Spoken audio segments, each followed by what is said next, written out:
wabarakatuh. Bismillahirrahmanirrahim.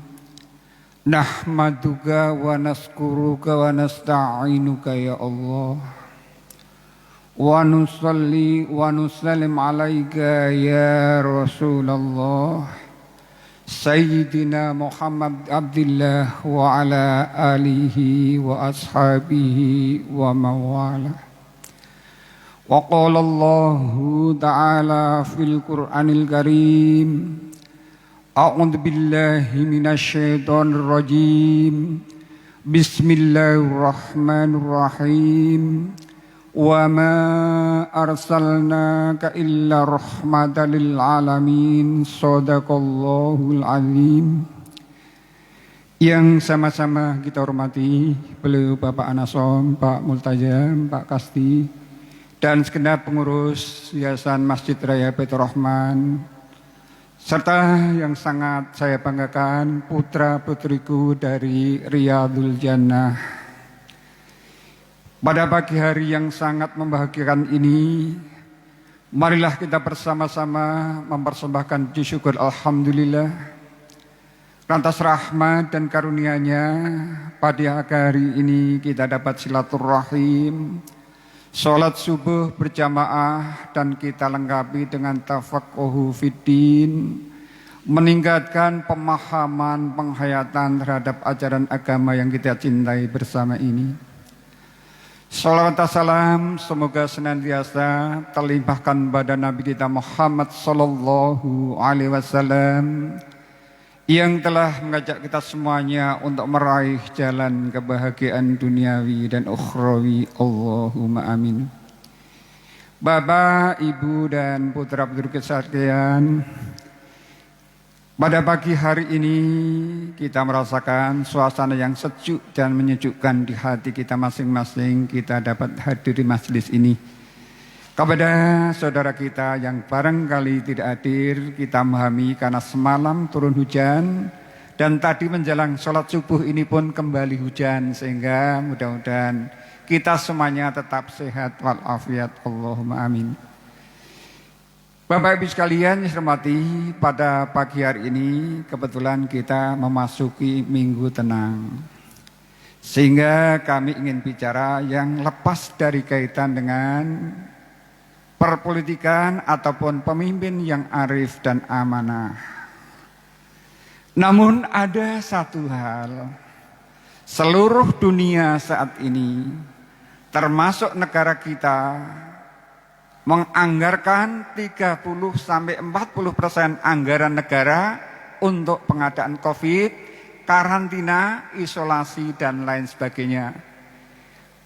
Pak Wali Kota sebelum beliau mengambil cuti waktu silaturahim dengan Dewan Masjid Kota Semarang, beliau mengatakan di Semarang ini mengeluarkan anggaran 2,2 triliun. Yang 1 triliun karena pajak hiburan, pariwisata dan sebagainya tidak masuk. Yang 1,2 untuk karantina, untuk isolasi dan lain sebagainya. Oleh sebab itu, kalau Pak Anasom 3 bulan yang lalu menyatakan kemandirian ekonomi dalam Islam, maka pagi hari ini kami ingin menyampaikan kemandirian kesehatan dalam Islam.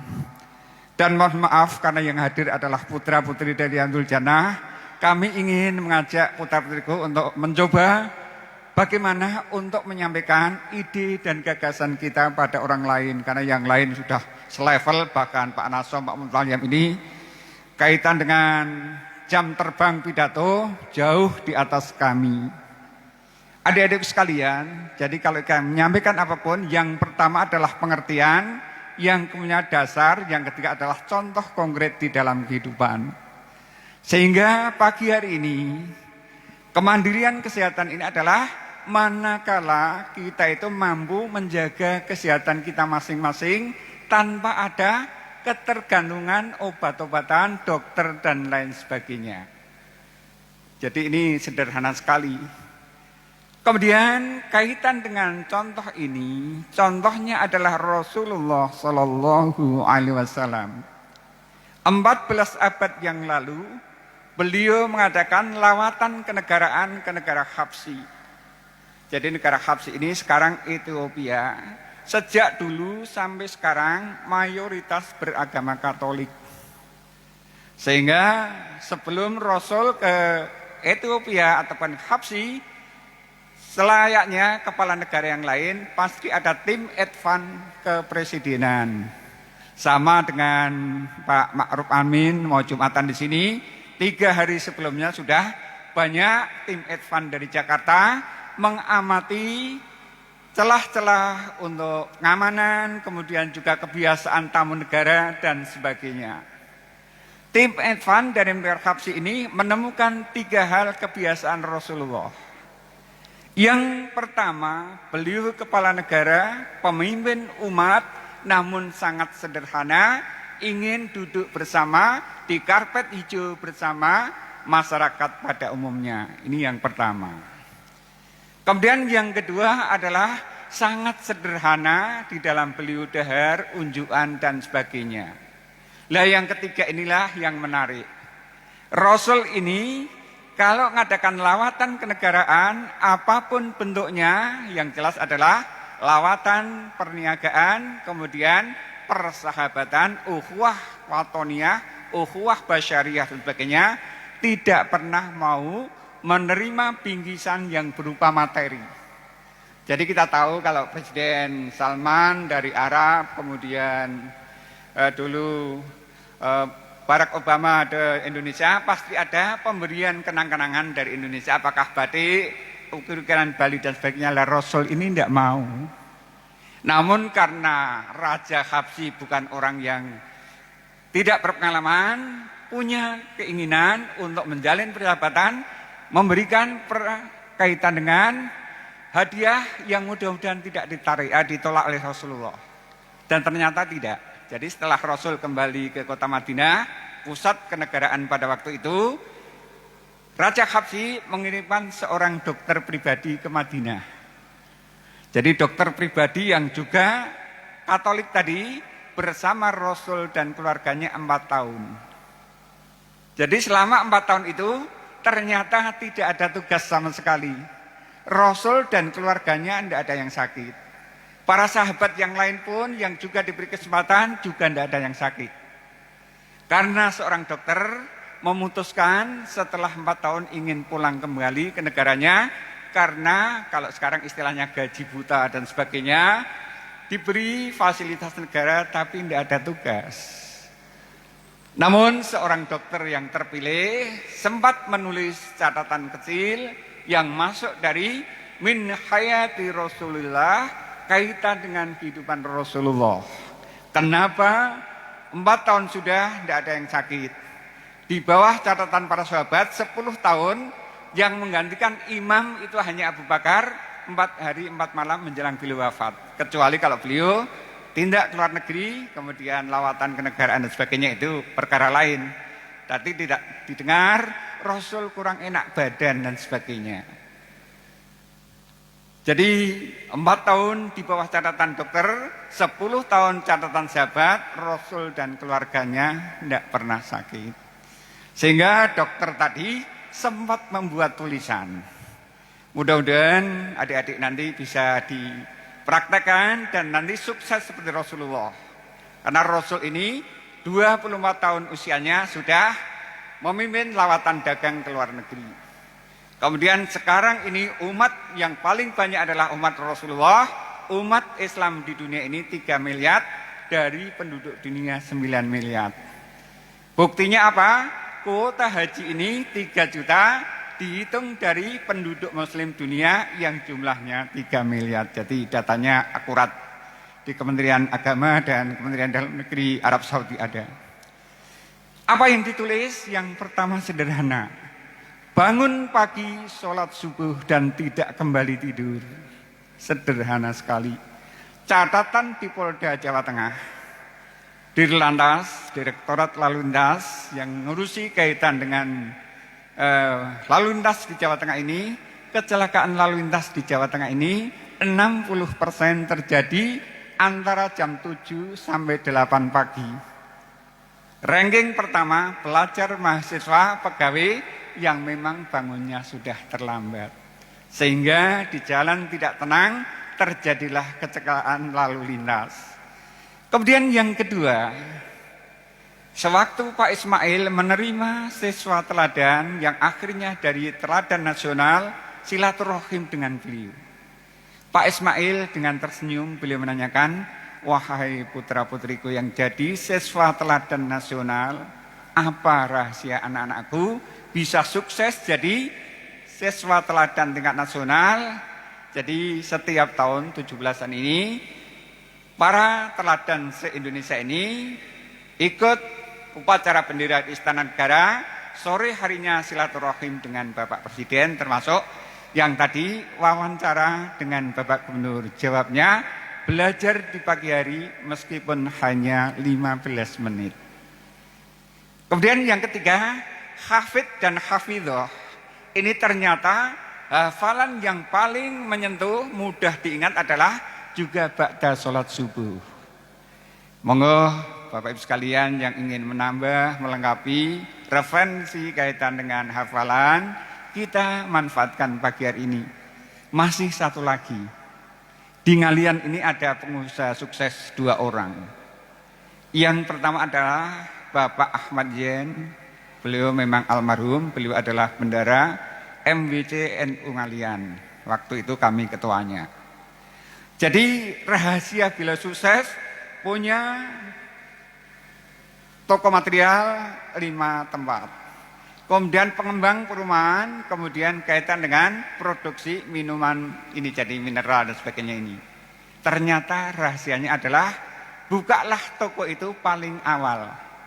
Barangkali ada orang yang mau ke kantor, ingin belanja dulu atau ada kepentingan yang lain dan tutuplah paling akhir. Jadi artinya apa? Kita ini jadi orang yang rajin, buka toko yang paling awal, nutupnya paling akhir, insya Allah pelanggan jadi banyak. Itulah as-salatu khairum minan naum. Sudah terbukti. Kemudian yang kedua, karena waktunya singkat, adalah apa? Membudayakan hidup bersih dan sehat.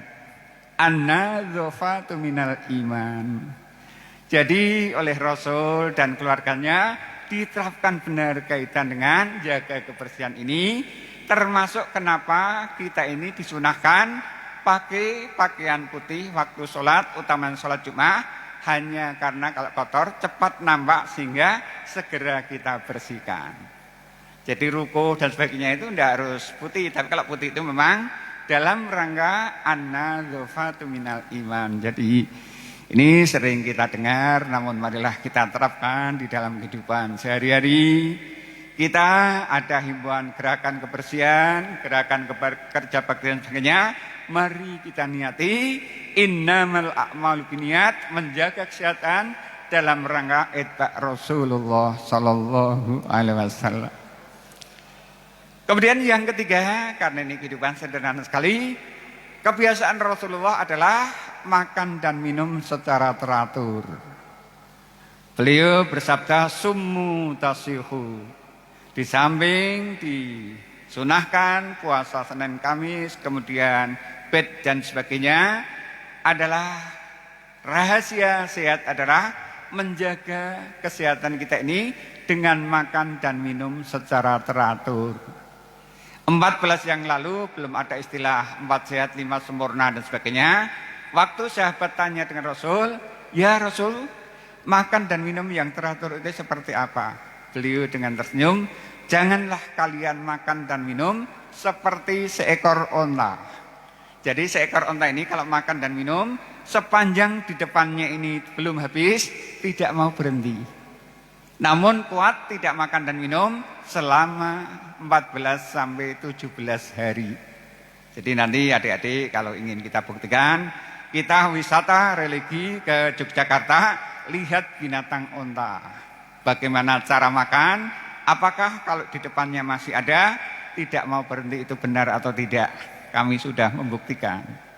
Lah bagi kita makan dan minum secara teratur ini, ya sekarang ini sudah ada 4 sehat, 5 sempurna sudah tertinggal, tapi sekarang ini sudah makan dan minum sesuai kebutuhan kita masing-masing. Saya, Pak Nasom, Pak Kasdi dan sebagainya ini kalau dahar, bayam, kangkung dan sebagainya sudah kurang bagus untuk kesehatan. Karena ada kadar asam urat. Sehingga dengan demikian makan dan minum sesuai dengan kebutuhan kita masing-masing, dan Rasul sudah memberikan contoh. Beliau tidak makan dan minum sebelum terasa lapar, dan beliau sudah menghentikan makan dan minum sebelum kenyang. Jadi adik-adik sekalian, jadi inilah kaitan kesederhanaan kita ini. Ternyata kalau kita niati, insya Allah stamina kita akan terjaga dengan baik. Ini yang ketiga adalah makan dan minum secara teratur sesuai dengan kebutuhan kita masing-masing. Syukur kita tingkatkan dengan banyak puasa. Kemudian yang keempat, sederhana sekali, adalah sandaran yang kuat pada Allah. Istilahnya sekarang adalah optimisme. Menyongsong masa depan ini dengan penuh harapan, dan insya Allah kebahagiaan di tangan kita semuanya.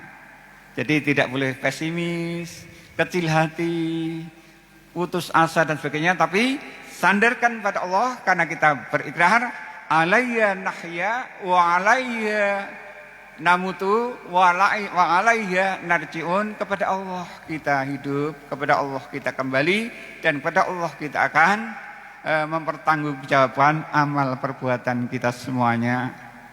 Janji kita di hadapan Allah 17 kali sehari paling tidak, iyyaka na'budu wa iyyaka nasta'in. Hanya kepada Allah kita menyembah, dan hanya kepada Allah kita memohon pertolongan.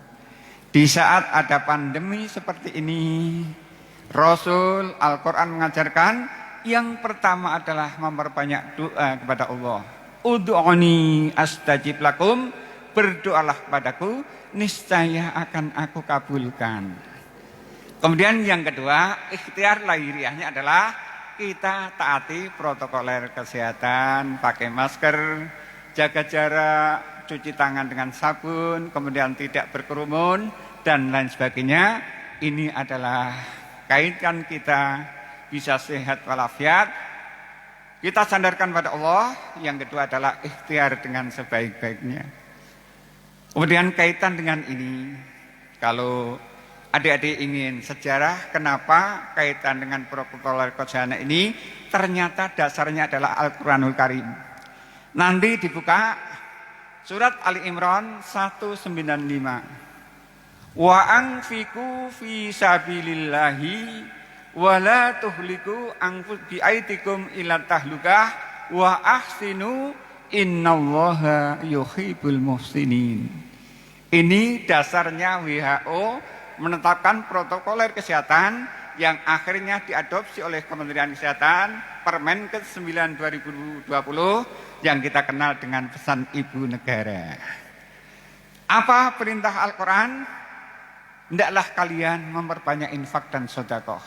Karena sedekah itu bisa mengobati penyakit kita, kemudian menolak bencana yang akan menimpa pada kita semuanya. Itu adalah pesan Rasulullah Sallallahu Alaihi Wasallam. Kemudian yang kedua, wala tuhliku bi'aidikum ila tahlukah. Janganlah kalian binasakan dirimu ke arah kebinasaan. Jadi kamu jaga dari hal-hal yang bisa merusak tubuh kita, fisik kita dan sebagainya. Yakni dengan kalau ada pandemi berikhtiar, kemudian juga kita jaga pola hidup kehidupan kita ini sehingga kita laksanakan dengan baik.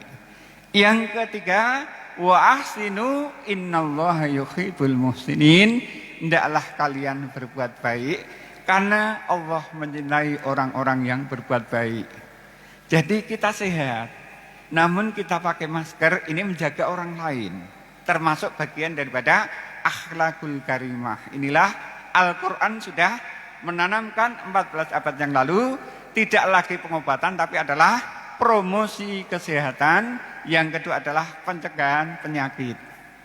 Jadi negara-negara maju itu ternyata anggaran yang banyak tidak untuk pengobatan tapi untuk promosi kesehatan, pencegahan penyakit dan sebagainya.